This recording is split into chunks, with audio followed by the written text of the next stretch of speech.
Nah, ini saya sudah bersama Pak Ujang lagi, teman-teman. Salah satu juru kunci situs keramat Nyimas Dewi Maya Maya. Nah, ini merupakan di depan kita ini petilasannya, Pak ya? Ya. Petilasan dari Dewi Maya Maya yang ditutupi kain putih. Jadi petilasan ini tidak bisa dipindahkan. Berikut bebatuan dan juga pepohonan yang berada di sekeliling situs keramat ini. Walaupun sudah menggunakan alat berat, malah alat beratnya yang hancur. Bahkan ada yang telah memindahkan batu ini sampai meninggal dunia, ya Pak ya. Nah, namun sebelum itu Pak, sebelum menceritakan ke kejadian-kejadian aneh dan ke kejadian-kejadian mistis, saya pengen tahu terlebih dahulu nih Pak, silsilah keturunan dari Nyimas Dewi Maya Maya ini Pak. Sebetulnya gini, Ya. perlu diketahui oleh semua halayak bahwa yang namanya situs makam keramat petilasan Dewi Maya Maya Ya. adalah kepercayaan atau punggawa kerajaan Temong Agung, Ya. yang dirajai waktu itu oleh Prabu Guru Hiji Putih yang berdiri tahun 800 Masehi, itu sampai tahun 950 Masehi.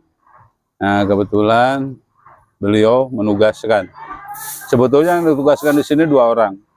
Yang pertama perempuan yang namanya Dewi Maya Maya, yang kedua laki-laki yang namanya Raden Saleh Suma Pajajaran. Kalau makomnya di mana Pak Raden Saleh? Raden Saleh Suma Pajajaran kebetulan di sebelahnya SD, sebelah sana SD Bantar Jambe, ya. Sebelah timurnya SD Bantar Jambe. Cuma kemungkinan sekarang sampai saat ini tidak dirawat kembali. Cuma ini kebetulan adanya di tengah-tengah jalan dan di tengah-tengah pemukiman penduduk. Alhamdulillah yang dirawat. Sekarang yang ini petilasan Dewi Maya Maya yang sudah dijadikan situs oleh pihak Dinas Pariwisata Provinsi Jawa Barat. Ya. Jadi kebetulan Nyimas Dewi Maya Maya itu masih keturunan dari Kerajaan Sumedang Larang ya Pak ya? Betul. Jadi sebelum berdirinya Kerajaan Sumedang Larang, berdiri dulu Kerajaan Temong Agung. Kerajaan Temong Agung. Sesudah Temong Agung Hibar Buana, dari Hibar Buana baru berdiri Kerajaan Sumedang Larang. Cuma Kerajaan Temong Agung itu merupakan cikal bakal berdirinya Kerajaan Sumedang Larang. Nah, ini sebetulnya punggawa kepercayaannya Prabu Guru Hiji Putih yang dinamakan oleh warga masyarakat di daerah, di perkampungan dinamakan itu Raja Dharma Raja katanya. Padahal yang jelas itu yang disebut Raja Dharma Raja itu merupakan Raja Kerajaan Temong Agung yang berdiri tahun 900 Masehi di wilayah Muara, Kampung Muara, Desa Leuwi Hideung, Kecamatan Dharma Raja, yang dinamai dengan Kerajaan Temong Agung. Kebetulan beliau punya kepercayaan, diantaranya yang namanya Dewi Maya Maya ditugaskan untuk menjaga di wilayah ini, di wilayah Dusun Keramat, Desa Cikintung, Kecamatan di situ, yang alhamdulillah sampai saat ini petilasannya itu tetap kami pelihara, kami lestarikan, karena kami tidak mau untuk meninggalkan kearifan budaya lokal. Ya, jadi satu saat keturunan-keturunan dari daerah-daerah kami pasti ada yang ingin tahu gimana sejarahnya atau bagaimana ini berdirinya dan kapan ini berdirinya. Ya, hampir berbarengan dengan berdirinya Kerajaan Temong Agung yang dirajai oleh Prabu Guru Hiji Putih, yang dikenal di halayak ramai, terutama di daerah-daerah dikatakan itu Raja Dharma Raja. Raja Dharma Raja. Ya, nah Pak, ini yang ditutupi itu batunya berbentuk apa sih Pak yang dibentuk? Berbentuk kerucut limas. Berbentuk kerucut limas. Nah, cek urang Sunda mah cenah kaos asepan gitu kan. Asepan. Dan kebetulan kapungkur mah ieu teh acan aya tanggal kiara, kumargi ku ayana tanggal kiara kapungkur mah janten jelas katingal gitu. Ayeuna ku ayana tanggal kiara ieu teh sapertos kerucut gitu. Nah ini Pak, di belakang saya ini ada legokan batu kayak apa tuh? Itu batu apa sih Pak namanya yang ini Pak? Sebetulnya batu-batu alam ini. Cuman ada lubang kayak gitu Pak. Nah itu kan karena adanya lubang itu Ya mungkin saur sepuh teh mah cikaracak dengan batu laun-laun jadi legok ku tetesan-tetesan tina pepohonan bener ninggang kana batu lami-lami ratusan tahun puluhan tahun dan akhirnya batu legok mung aya di antawisna di dieu batu anu beda anu tinu lain tinu sanes di antawisna kumargi ayeuna parantos daya terus dihancurkeun Sudah tidak ada berarti, Pak, ya? Pembangunan SMP 2 Cisitu Cisasaknya ya. Nah, akhirnya batu tersebut dibongkar dan diambil materialnya, diantaranya ada tilas atau napi tapak-tapak diantawisna tapak ingon-ingon separatos hayam, meri, entog, terus sapi, tapak munding. Nah, kebetulan oleh orang Majalengka kalau nggak salah waktu itu diambil batunya, diambil materialnya untuk dijadikan pembangunan salah satu sekolah yang ada di wilayah Desa Pajagan, Kecamatan Cisitu, yaitu SMP 2 Cisitu. Nah, akhirnya berselang beberapa minggu atau bulan mungkin, sababiahna pinten tina ngalaan batu, memang aya ketentuan anu sarupi mah pinten Allah anu uninga.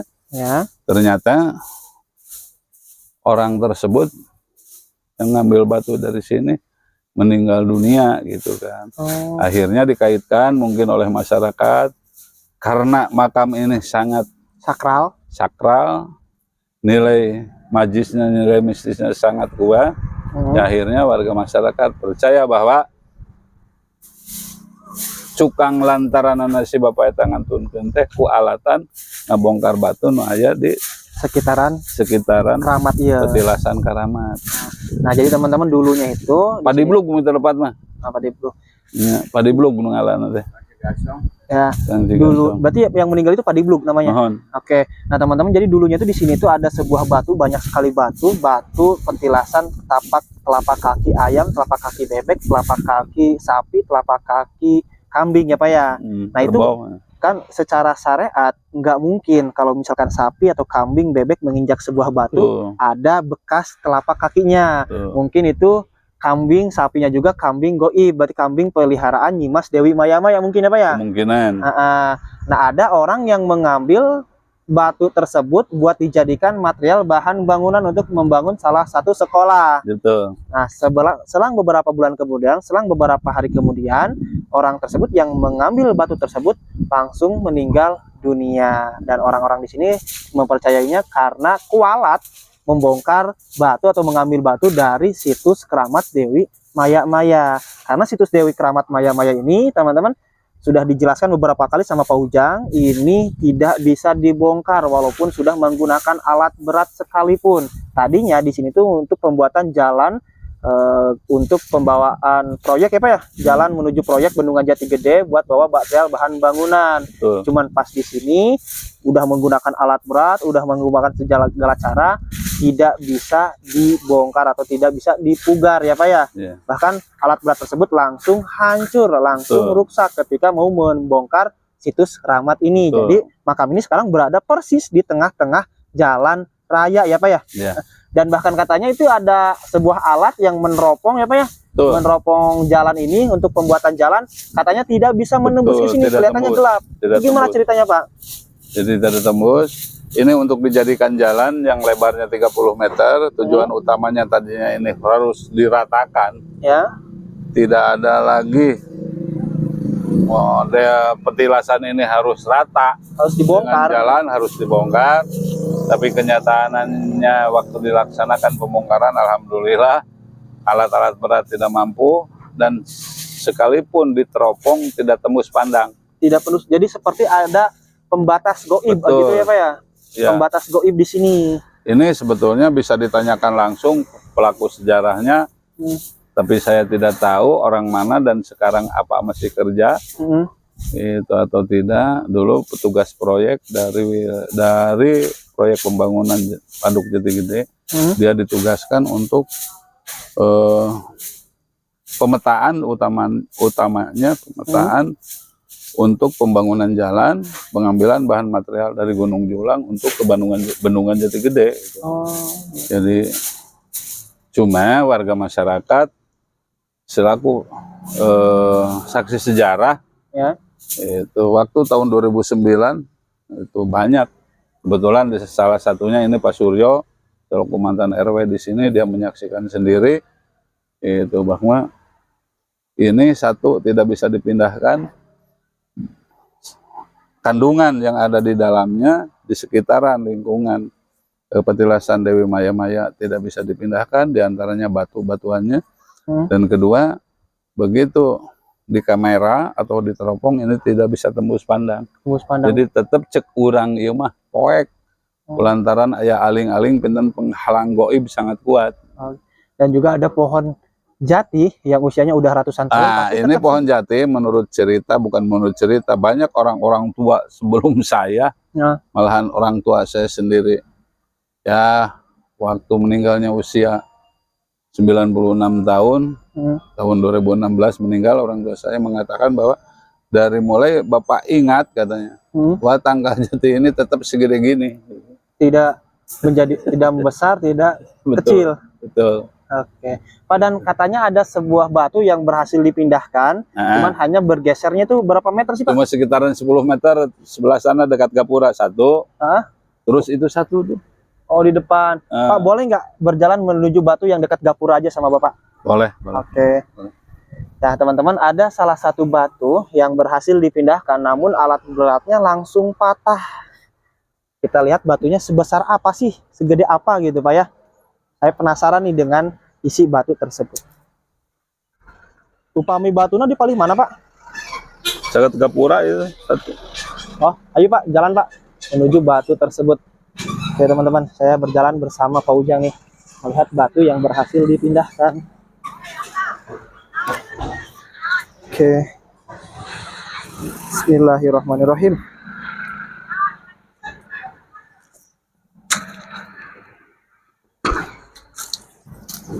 Berarti kalau setiap peziarah yang datang ke sini itu harus buka sandal ya Pak ya?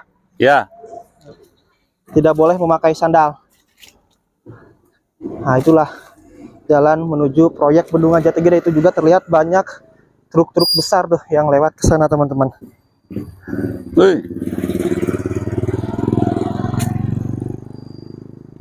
Jadi posisi petilasan Nyimas Dewi Maya Maya berada persis di tengah-tengah jalan raya. Oh, ini Pak, batu yang berhasil dipindahkan. Nah, ini batu yang berhasil dipindahkan. Posisinya tadi sebelah sana. Ya. Nah, dipindahkan oleh alat berat ke sini. Ya. Tapi alat beratnya sekaligus langsung rusak dan tidak bisa melanjutkan lagi untuk pekerjaannya, dan operator bekonya sendiri mengatakan bahwa beliau tidak sanggup untuk melanjutkan lagi pekerjaan. Akhirnya dia laporan ke pihak pimpinan sendiri dari perusahaan Sinohydro yang lagi proyek gede untuk dibatalkan pemindahan petilasan Dewi Maya Maya. Oke, berarti alat beratnya ini ketika memindahkan batu ini itu langsung hancur ya Pak ya? Betul. Kalau operator bekonya sendiri yang itu langsung meninggal atau tidak Pak? Enggak, kalau operator bekonya yang operator beko yang asalan senior, yaitu sudah sering melaksanakan pembangunan mega proyek, diantaranya pernah dia melaksanakan, dia bercerita bahwa diantaranya Waduk Cirata, Waduk Saguling, sering menemukan kasus-kasus seperti ini. Makanya dia sama sekali tidak sanggup untuk melanjutkan pembongkaran petilasan Dewi Maya Maya. Ini pun batu ini dipaksa dipindahkan cuma sampai sini, bergeser sekitar 10 meteran. Bergeser dari sana Pak Bati? Tadi Ya, menyatu. betul. Berarti cuma hanya bergeser sedikit aja Pak ya? Ya. Jadi langsung patah. Bayangkan teman-teman, alat berat yang biasanya ngangkat batu sekecil ini sangat enteng, itu sangat berat sekali sampai patah. Bahkan operator bekonya yang sudah senior tidak sanggup ya Pak ya? Tidak sanggup lagi untuk memindahkan batu ini. Kalau ini Pak, yang di bawah ini ada batu-batuan kecil. Ini Pak, dari dulunya ada di sini. Oh, yang ini mah ada. Dari duluan ini mah dari dulunya juga udah ada Pak gitu. Udah ada ini. Udah ada. Berarti yang dipindahkan mah yang ini doang. Ini yang dua. Nah, untuk posisi makam siapa tadi Pak yang laki-laki teh? Raden Salesuma Panjajaran, adanya di sebelah sekolah di belakang. Di belakang sekolah dasar ini. Ya. Cuman Cuma kebetulan sampai saat ini ya, sudah tidak terurus lagi ah, karena dikarenakan sudah juru kuncinya sudah tidak ada dan sudah tidak ada yang melanjutkan, terutama keturunan-keturunan dari yang juru kunci yang pertama. siap Bapak. Berarti kalau untuk makam keramat laki-lakinya mah belum tentu keberadaannya nggak tahu di mana, Ya, belum ada yang sekarang tahu di gitu mana? Pak ya sampai sekarang juga. Karena ini yang dijadikan SD dulunya itu bekas makam, Oh, yang dijadikan SD itu bekas pemakaman umum. pemakaman umum. Oh, Nah, akhirnya dibangun SD, pemakamannya dipindahkan, yang sebagian ke pemakaman Cirayap, yang sebagian ke pemakaman Cikahuripan. berarti ini dulunya ini nggak ada jalan di situ? Ada jalan. Oh, ada. Ada. Berarti makam keramat ini tetap ada di tengah-tengah jalan gitu? Betul. Oh. Dulu itu menyambung. Oh. Dari sini itu tidak ada jalan, nyambung tanah. Oh. Ke sini dan batu-batuan sampai ke sekolah, Ya, sampai ya. ke SD. Siap, siap. Karena adanya proyek bangunan bendungan Jati Gede, akhirnya di sini dijadikan ya semacam mungkin apa ya, untuk ditata, dibangun sedemikian rupa, mungkin dipercantik dan dijadikan, diusulkan ke pihak Dinas Pariwisata Provinsi Jawa Barat ke bagian kepurbakalaan untuk dijadikan situs. Ya, alhamdulillah bisa disetujui dan akhirnya ini dijadikan situs makam keramat. Oke, Bapak terima kasih ya Pak Ujang atas waktunya udah nganter saya ziarah ke makam Nyimas Dewi Malamala dan juga Maya-Maya dan cerita-cerita mistis yang lainnya udah tadi Bapak Ujang ceritakan sedetail mungkin ya Pak ya. Semoga Pak Ujang selalu diberikan kesehatan oleh Allah, dipanjangkan umurnya, digampangkan milik rezekinya ya Pak Ujang. Amin.